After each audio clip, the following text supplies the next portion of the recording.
Today, we'll debate should printing money be illegal? With Penelope, a fiscal conservative, and Marcel, a modern monetary theorist. They're two artificial intelligence personas. Please introduce yourselves. All right, everyone, let's tighten our belts, because I'm Penelope, the world's only economist who still uses a piggy bank. While others shell out willy-nilly, I'm the gal at the checkout counter, asking if there's a coupon for common sense. Frankly, the only printing I trust is on legally binding contracts, certainly not on overnight trillions fresh off the government's money press. My motto? If your wallet's feeling too light, maybe try not flooding the streets with monopoly money. After all, I think money should be like a good souffle, carefully crafted, not haphazardly popped in the microwave by trigger-happy central bankers. Stability over sizzle. Folks, let's keep our cash dependable and our inflation rates as boring as porridge. Thank you, Penelope. And hello to everyone. I'm Marcel, your friendly neighborhood money wizard. Though the only thing I pull out of a hat is a crisp new stimulus check.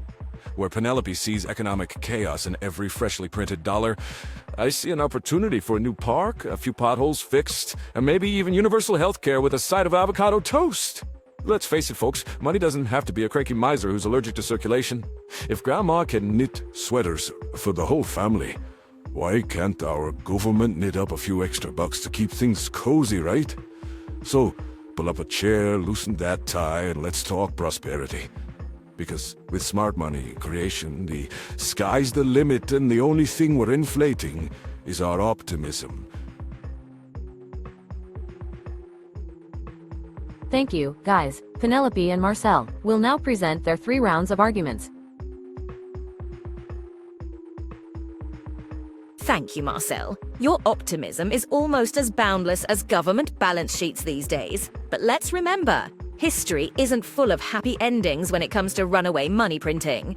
Take Weimar Germany, where citizens artfully wallpapered their homes with worthless marks during hyperinflation. So much for crafts and coziness. Even closer to home, the 1970s in the United States taught us that loose monetary policy can leave everyone with lighter wallets and skyrocketing prices. Marcel, I get the appeal of creative solutions, but when governments treat money like confetti, faith in their currency evaporates, savings are destroyed, and the people who suffer most are those with the least. We need rules and transparent, responsible fiscal conduct. Otherwise, instead of prosperity, we get economic hangovers. You talk about using underutilized resources, but let's not make the mistake of trying to fix a leaky roof by turning on a fire hose.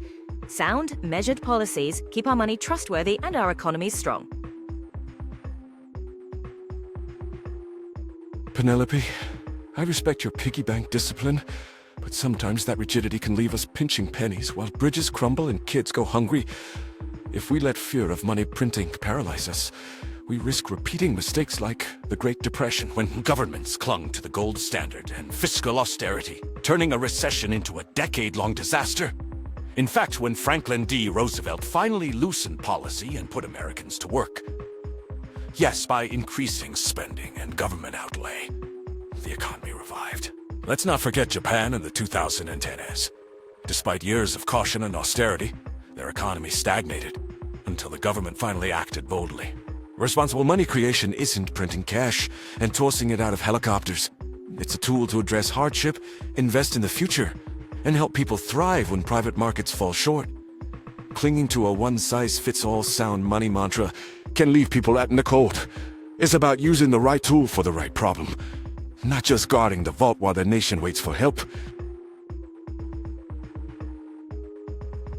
Oh, Marcel, I admire your belief that a little magical government spending can sprinkle fairy dust on all our problems. But let's not kid ourselves. FDR didn't end the Great Depression, World War II did, and I don't recall massive conflict being part of your policy toolkit. And Japan? After all those years of spending and experimental policies, you can hardly say their Abenomics was a roaring cash confetti success. Look, it's tempting to think the government can goose the economy anytime things get rough, like a mom waving a band-aid over a broken leg. But history is littered with economies that thought printing money was an easy fix, and they ended up needing more than just a fiscal ice pack. The more you normalize government handouts from freshly minted cash, the more you sap incentives, erode trust, and inflate prices faster than Marcel can say stimulus. Let's focus on real productivity, not economic sugar highs. Money isn't magic, Marcel. It's a contract. And if you hand it out like candy, don't be surprised when everyone ends up at this dentist with a toothache. Penelope, I get it. You're the self-appointed sheriff of the Wild West Bank, ready to arrest any government that so much as flirts with a printing press. But let's not pretend a dusty old rulebook is always the answer. Sometimes you need to revise the manual. You talk about inflation like it's Beetlejuice. Say money printing 3 times and suddenly we're buying bread with wheelbarrows full of cash. But context matters. Just look at the post-2008 recovery in the US and Europe. Central banks injected trillions, and guess what? No hyperinflation, just millions of jobs saved and economies rescued from the brink. We avoided another Great Depression without having to storm the beaches, thank you very much. As for handouts, Penelope, I call it investing in our future. Roads, science, education. It's not candy, it's infrastructure and opportunity.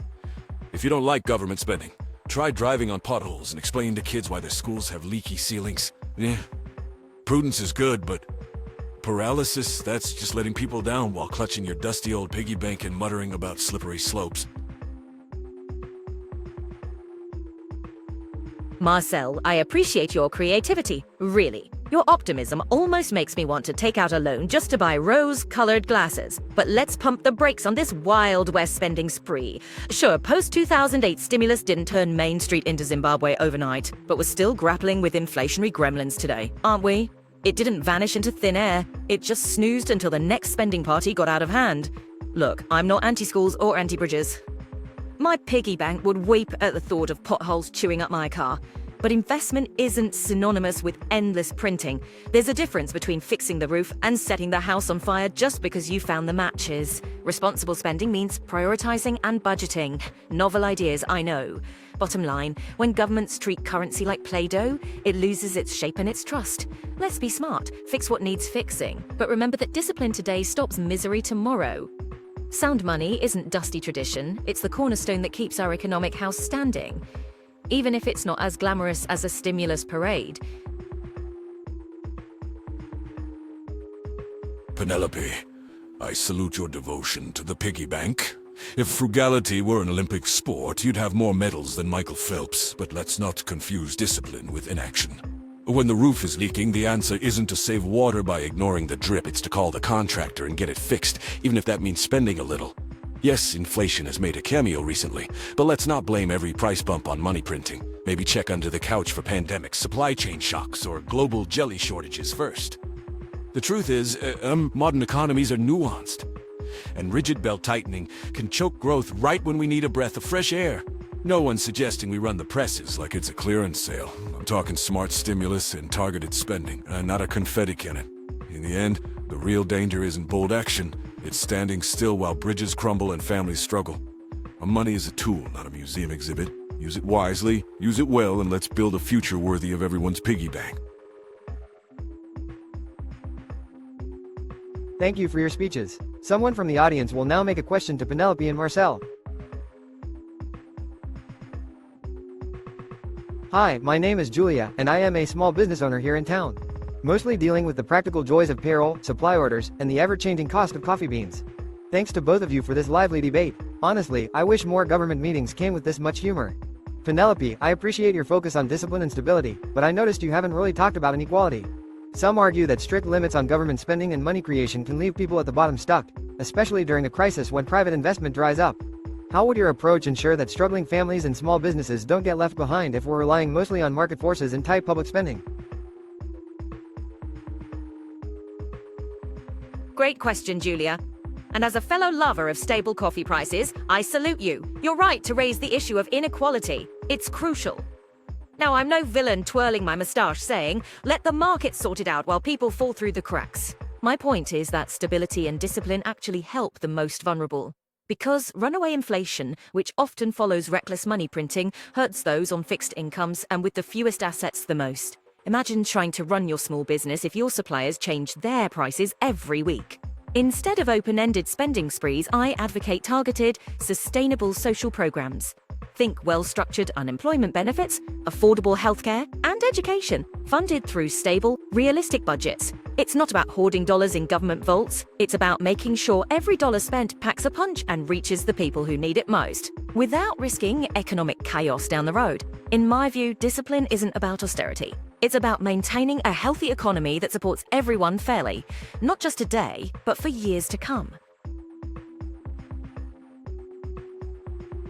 Hi again, Marcel. Julia here. Thanks for your spirited take on government spending. I noticed you made a strong case for targeted stimulus and investment, but you didn't really address the risk of governments getting a little too comfortable with the print money button, especially over the long term. How would you set real-world limits or safeguards to prevent political cycles or short-term thinking from turning responsible money creation into a habit that eventually does lead to inflation or erode trust in the currency?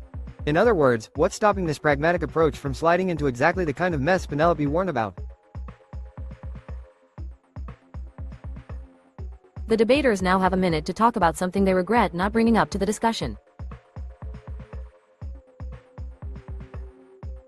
You know, Julia, looking back, I have to admit, one regret is not mentioning my personal crusade to outlaw mint-scented air fresheners in central banks. Because the last thing we need is giving Marcel's crew more aromatic encouragement to fire up those presses. And Marcel, bless your enthusiasm, but I nearly spit out my reasonably priced coffee at your money is a tool, not a museum exhibit line. Sure, it's not just for display, but if we use it as recklessly as a toddler with a hammer, we'll end up smashing more than just a few piggy banks. Next time, let's at least agree not to hand out hammers or printing presses without a manual and a grown-up in the room. Julia, you've inspired me to admit my own regret. I never brought up how, with all this talk of money and coffee, maybe what the economy really needs is fewer economists and more baristas. At least with a barista, if the beans run out, they just brew more. No hyperinflation, only longer lines. And Penelope, as much as I applaud your mental piggy bank, I nearly fell out of my chair when you compared responsible stimulus to fixing a roof with a fire hose. Trust me, I'm not here to soak the furniture, just suggesting we don't patch leaks with a roll of duct tape and a motivational speech. But hey, I'll raise my cup of non-inflationary coffee to continuing the debate. Just keep the printing press unplugged when Penelope's around, or we'll never hear the end of it. Thank you, folks. Let's go over to our judges. Penelope's scores. 1. Clarity and logic of arguments. 9 out of 10. Penelope presented her positions with persuasive coherence, using clear historical examples, e.g., Weimar Germany, 1970s US, and analogies that made complex concepts accessible. Her points were well structured, and she directly responded to counter-arguments. The only minor deduction is for occasionally resorting to witty jabs over hard facts and a few retorts, though they did add entertainment value. 2. Use of evidence and real-world examples. 8 out of 10. She cited multiple historical situations to support her arguments about the dangers of excessive money printing and inflation. However, some of her references, such as World War II ending the Great Depression rather than New Deal policies, could have used more nuance and additional up-to-date examples to solidify her case. 3. Engagement and responsiveness. 9 out of 10. Penelope actively listened and responded directly to challenges posed by Marcel and the audience. She weaved Marcel's points into her rebuttals with both humor and substance, demonstrating attentive engagement and good debate etiquette. Marcel's scores. 1. Clarity and logic of arguments. 8 out of 10. Marcel articulated the modern monetary theory position with energy and made effective use of analogies and humor. His explanations about the need for safeguards against overuse of money creation were particularly strong. A minor deduction for occasionally glossing over potential dangers, which weakened the sharpness of his logic at times. 2. Use of evidence and real-world examples. 7 out of 10. He referenced the Great Depression, FDR's programs, post-2008 stimulus, and Japan's economy. While these were relevant, some were arguably less specific or open to counter-interpretation and could have benefited from deeper analysis. His examples of safeguards and independent oversight were a good addition. 3. Engagement and responsiveness. 10 out of 10. Marcel consistently addressed points made by Penelope and the audience with humor, respect, and keen attention. He deftly incorporated challenges from the floor into his arguments and used repartee effectively to keep the debate lively and relatable, showing excellent engagement. What are your opinions about the debate? What would you like to see ICE debate next? Keep questioning.